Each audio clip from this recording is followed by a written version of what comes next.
몇 주 전에 여호와의 거룩한 산이란 제목으로 믿음의 사람들이 올랐던 그 산들의 영적 의미를 함께 나누었는데 기억하십니까? 세 산을 했는데 제일 먼저 모리아 산이었습니다. 모리아 산은 무슨 산이라고요? 순종의 산이었다. 그리고 모세가 올랐던 호렙 산은 소명의 산이었다라고 말씀을 드렸고, 그리고 엘리야가 올랐던 갈멜산은 기도 응답의 산이다. 잘 기억해 주셔서 감사합니다. 오늘 믿음의 사람들이 올랐던 나머지 세 산의 영적 의미를 산을 향하여란 제목으로 말씀을 드립니다. 따라합니다. 산을 향하여. 내가 산을 향하여 눈을 들리라. 나의 도움이 어디서 올까? 오늘 본문 한 절 말씀인데 이게 시선이고 방향입니다. 어디를 향할 것인가? 어느 방향을 향해 갈 것인가? 라고 하는 그런 의미를 담고 있습니다.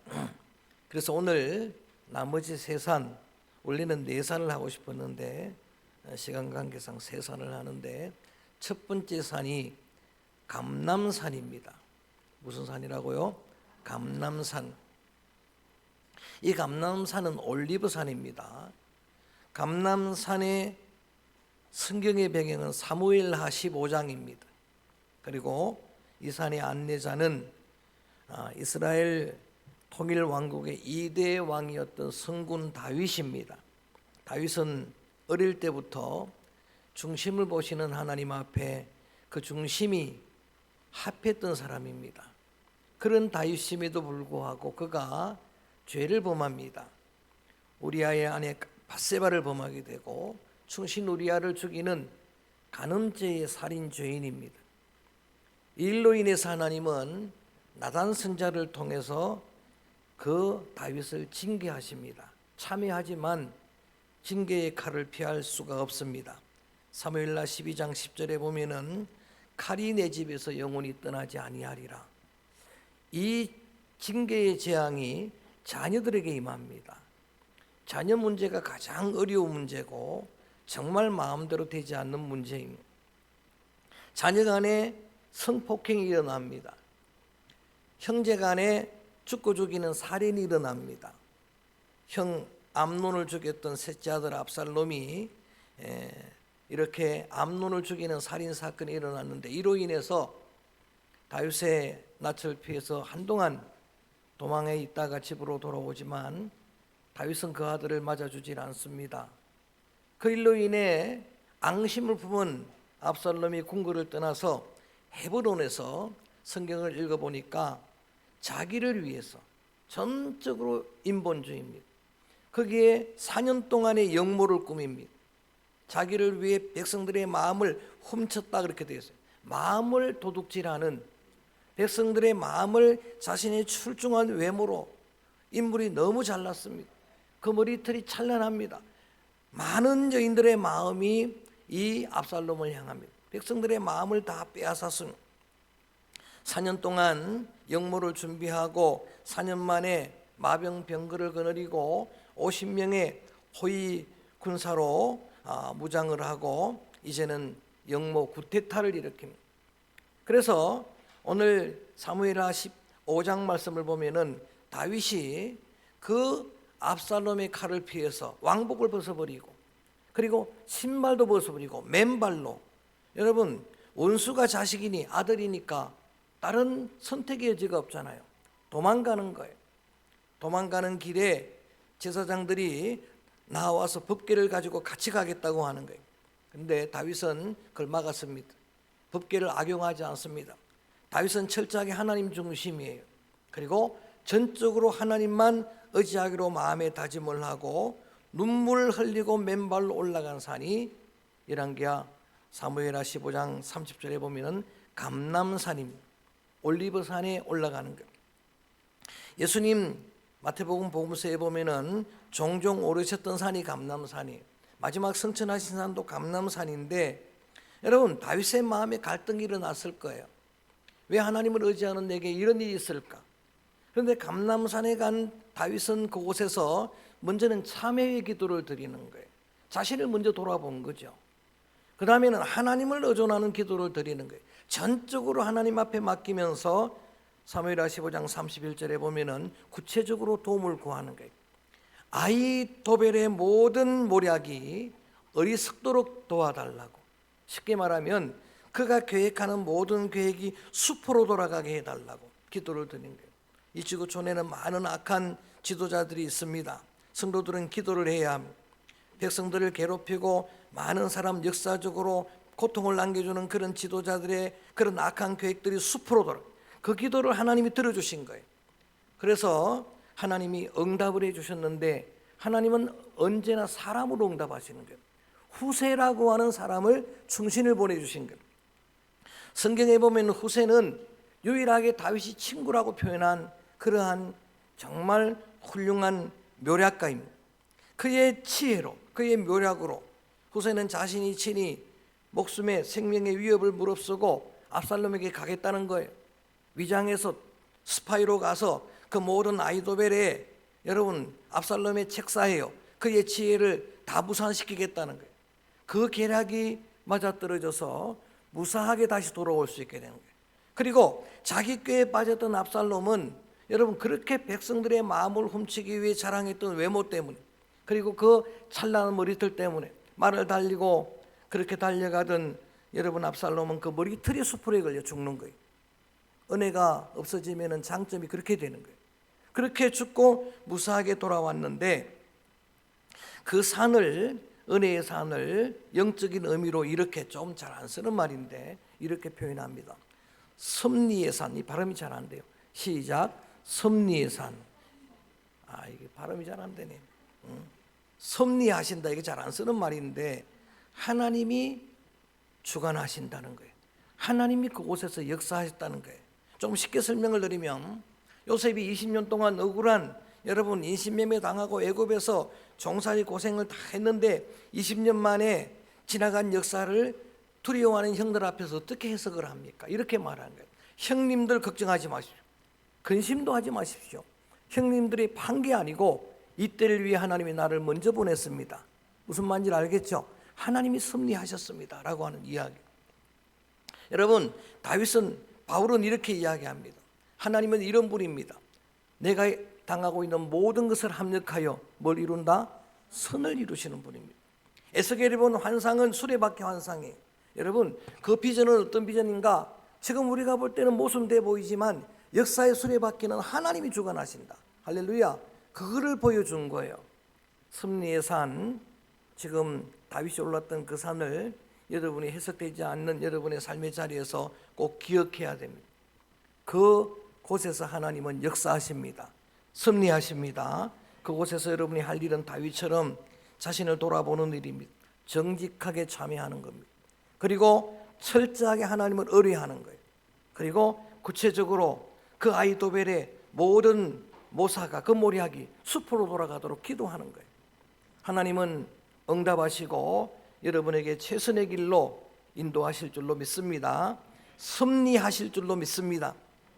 발음도 어려우니까 좀 어려웠지만 여러분 지금 다윗이 올랐던 이 산의 영적인 의미는 섭리의 산이었다라고 하는 겁니다. 그 다음에 오늘 두 번째 다룰 산이 느보산입니다. 한번 따라합니다. 느보산. 말씀의 배경 신명기 34장입니다. 여러분 이 느보산의 안내자는 역시 모세임. 모세는 지난번에 호렙산에 올랐죠. 소명의 산에 올랐던 사람이 안 하고 지나갔지만 출애굽기 19장에 보면은 또 한 번 산에 오릅니다. 신의 산에 오릅니다. 그 신의 산은 말씀의 산이에요. 율법을 받습니다. 그곳에서. 그리고 마지막 올랐던 산이 무슨 산이요? 느보산입니다. 40년 동안 광야에 이스라엘 백성들을 인도하는 그 소중한 사명을 마친 모세를 은혜할 하나님이 느보산 꼭대기로 불러 올리십니다. 그리고서 그 이스라엘 백성들이 가게 될 약속한 땅을 다 보여주시는 거예요. 가나안 땅을 다 보여주시면서 이렇게 말씀하십니다. 여호수아와 이스라엘 백성들은 그 땅에 들어가게 되리라. 할렐루야. 그런데 너는 들어갈 수 없다라고 말씀하십니다. 너는 머리바에서 반석을 2번 친 일로, 여러분 모세는 실수를 하지 않는 사람이에요. 물론 모세도 완벽하지는 않지만은 꼭 한 번 그때 바위를 2번 쳤어요. 하나님의 명령을 거역하고 혈기 한 번 부린 일로 인해서 그때 이미 그 가나안에 들어갈 수 없다는 말씀을 들었어요. 근데 하나님께서 설마 그렇게 하시겠나 생각을 했는데 들어갈 수 없다라고 말씀을 하시는 거예요. 그때에 신명기 34장에 그 모세를 표현하기를 120세인데 눈도 흐리지 않았다는 거예요. 120세인데 기력도 세하지 않았다. 얼마든지 할 수 있는데 하나님은 너는 여기까지라고 말씀하시는 거예요. 너는 여기까지. 여러분, 이 하나님께서 야속하게 이렇게 모세가 한 번 실수한 일로 가나안 들어가지 못하게 하셨을까라는 생각도 들지만은 모세가 실수해서가 아니라 원래 하나님의 계획이 모세는 거기까지예요. 모세는 거기까지고 나머지는 여호수아의 몫입니다. 이게 하나님의 계획이었어요. 왜냐하면 모세가 이스라엘 백성들을 가나안까지 인도했으면은 이스라엘 백성에게는 모세가 하나님이 되는 거예요. 모세가 만들었던 놋뱀도 우상으로 섬기는 자 아닙니다. 그리고 여호수아라고 하는, 물론 신학적으로 설명하면은 로마식 바울식으로 설명을 하면은 모세는 율법의 대표입니다. 율법은 거기까지예요. 그리고 천국은 여호수아를 상징하는 예수님이에요. 그런 깊은 의미가 있습니다만 어떻든 거기까지라고 하는. 자, 이렇게 생각해 보면은 여러분, 분명히 모세가 올랐던 느보산은 절망의 산 아닙니까? 그런데 강사는 이렇게 이야기하는 거예요. 따라합니다. 위로의 산. 이게 제 고민이었어요. 느보산이 어떻게 위로의 산일까? 그리고 신명기 34장은 계속 읽어봤어요. 계속 묵상하는데 아멘할 수밖에 없었습니다. 여러분, 약속의 땅 가나안에는 하나님이 거기까지니까 들어가지 못하게 하셨지만 거기 신명기 34장을 읽어보니까 하나님이 느보산에 그를 홀로 불러 올려서 그를 하나님이 칭찬하시고 그의 사역을, 그의 수고를 치하하고 하나님이 홀로 박수치는 장 신명기 34장에 모세야 수고했다. 여기까지 모세야 잘했다는 거예요. 10절 12절 말씀을 보면 다 안 찼습니다. 보면 이런 말씀을 하는 거예요. 하나님께서 모세를 마지막 위로하기를 너는 이 땅에 있는 모든 선지자 가운데 가장 위대한 선지자다. 할렐루야. 인정을 해주는 거예요. 모세를 가장 큰 선지자, 그 후로 모세와 같은 선지자는 다시는 나오지 않을 것이라는 말씀이 뭐예요? 전무후무하다. 전에도 없었고, 여러분, 훌륭한 엘리야가 있습니다. 엘리사가 있습니다. 이사야가 있습니다. 예레미야가 있는데 여러분, 하나님 기준에서는 모세가 가장 위대한 선지자래요. 그리고 그렇게 혈기를 부렸다고 이야기했는데도 성경은 뭐라 그러느냐? 모세는 온유한 선지자였다. 온유함이 지성의 모든 사람보다, 이 땅의 모든 사람보다 승했다는 것은 예수님의 온유한 성품을 닮은 사람은 모세다. 더 충격적인 이야기는 장차 오실 메시아는 모세와 같은 선지자다. 예레미야 같은 선지자라고 말하지 않습니다. 너와 같은 선지자가 나오리라. 메시아를 여러분 예고할 때에 모세를 그 그림자로 삼습니다. 여러분, 대단한 칭찬임. 눈에 보이는 가나안은 들어가지 못하지만 보이지 않는 영원한 하나님의 나라의 주인공으로 삼아요. 마태복음 17장의 베나산 산에 예수님이 천국을 보여주는 장면이, 세 명의 제자들 데리고 그 산이 변모하는 걸 보여주는데 거기에 누가 등장합니까? 모세가 등장하는 거예요.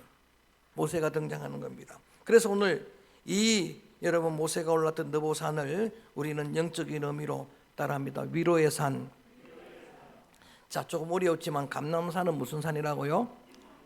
그 다음에 느보산은 위로의 산. 이 위로의 산을 올라가고 싶지 않습니까? 바울은 말합니다. 하나님은 모든 위로의 하나님이라고. 저는 한 해 동안 여러분의 삶을 주관하신 하나님께서 여러분을 모든 위로로 충만히 위로하시기를 주의 이름으로 축원합니다. 그것 하나면 충분합니다. 여러분, 눈에 보이는 가난, 또 사람이 알아주지 않아도 이 말씀을 읽어보다 보면은 아무도 없는데 하나님만 알아주시잖아요. 그곳에서 하나님이 인정하잖아요. 여호와께서 인정하시면 복입니다. 주님이 기억하시면 복입니다. 그걸로 충분합니다. 느보산의 영적 의미는 바로 위로의 산입니다. 마지막 산은 예수님이 오르셨던 겟세마네 동산입니다. 겟세마네 동산의 인도자는 예수님이 십자가를 앞두시고 제자들과 함께 친히 겟세마네 동산에 올라가셨어요. 겟세마네 동산에 올라가셔서 밤새도록 땀이 피가 되도록 기도하십니다. 그 기도의 제목은 한 가지입니다. 주님, 이 잔을 내게서 옮겨주옵소서. 이 잔을 십자가를 내게서 옮겨주옵소서. 그러나 내 뜻대로 하지 마옵시고 누구의 뜻대로? 아버지의 뜻대로. 그 밤에 예수님은 그 겟세마네 동산에서 십자가가 아버지의 뜻임을 알고 그 십자가를 향해 가십니다. 그래서 갈보리 산으로 올라가는 겁니다. 그리고 그 산 꼭대기에는 십자가가 세워집니다. 그 맨 꼭대기까지 올라갑니다. 그래서 강사는 여기를 조명하면서 예수님이 오래 있었던 산 겟세마네, 그리고 갈보리산, 그 십자가 산은 영적 의미가 따라합니다. 구원의 산. 할렐루야. 오늘 세 가지 산을 함께 나누었습니다. 우리가 반드시 올라야 할 산이 구원의 산이라는 것. 주님이 친히 말씀하십니다. 나는 선한 목자라. 선한 목자는 양들을 위해 목숨을 버리노라. 친구가 친구를 위해 목숨을 버리면 이보다 더 큰 사랑이 없느니라. 말씀하신 그거를 십자가로 증명해 보였어요. 예수님이 선한 목자가 되신 거예요. 여러분의 목자는, 이 한 해 동안 인도한 목자는 예수님 한 분인 줄로 믿습니다. 목자는 양을 압니다. 양의 이름을 압니다. 양의 이름을 불러줍니다.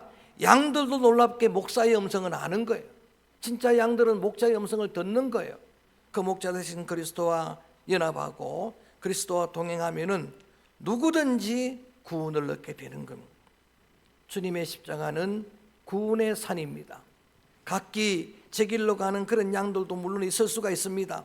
그런데 주님은 말씀하십니다. 목자 비유를 통해서 그 잃은 한 양을 끝까지 찾아가셔서 반드시 구원하시는 그러한 우리의 목자는 예수님 한 분입니다. 성경은 말합니다. 예수 이름 외에는 구원 얻을 다른 이름을 둔 적이 없다고. 오직 구원은 예수 그리스도. 주 예수를 믿으라. 그리하면 구원을 얻으리라. 믿습니까? 조금 바쁘게 달려왔지만 오늘 6개의 산을 했어요. 지난번에 3개니까 좀 간단했는데 꼭 기억해야 됩니다. 모리아산의 영적 의미는 순종의 산, 그리고 호렙산의 영적 의미는 소명의 산, 벌써 까먹었죠. 그리고 갈멜산의 영적 의미는 기도 응답의 산, 오늘 다윗이 올랐던 감람산의 영적 의미는 섭리의 산. 기가 막힌 상황을 만나도 하나님은 반드시 합력하여 선을 이루실 것입니다. 그리고 여러분, 느보산, 모세가 올랐던 산은 위로의 산이에요. 아무도 알아주지 않아도 여러분 주님이 기억하시면 충분합니다. 그것으로 부족함이 없는 겁니다. 그것으로 은혜의 잔은 넘쳐나게 될 줄로 믿습니다. 그리고 여러분, 마지막 예수님이 올랐던 그 겟세마네 동산 갈보리산, 그 십자가산은 구원의 산입니다. 이 주님 외에는 구원의 복음이 이 땅에 없습니다. 그 주님의 산을 향하여 오늘 성경 한 절을 읽었던 말씀처럼 우리의 시선을 그 길을 향하라. 우리의 삶의 방향이 금년에도 물론 그랬지만 새해에도 거룩한 여호와의 산을 향하는 그런 믿음의 성도들 되어지기를 주의 이름으로 축원합니다. 오늘 연말 마지막 주일에 우리 산 시리즈 말씀을 드렸는데 이걸 꼭 우리의 마음에 소원을 담아서 기도하는 마음으로 이 찬양을 드리려고 하는 겁니다. 어느 산에 오르시겠습니까? 라는 제목으로 말씀을 우리가 들었었는데 여러분, 우리가 다 올라야 될 그러한 거룩한 산입니다. 우리의 신앙이 주님의 산을 향해 점점 성장하고 자라가고 독수리가 날개치며 올라감처럼 우리의 신앙도 그리스도의 장성한 분량을 향해 올라가고 산을 향해 올라가는 그런 은혜의 행진이 되어지기를 바라는 마음으로 이 찬양을 함께 드립니다. 우리 함께 찬양합니다.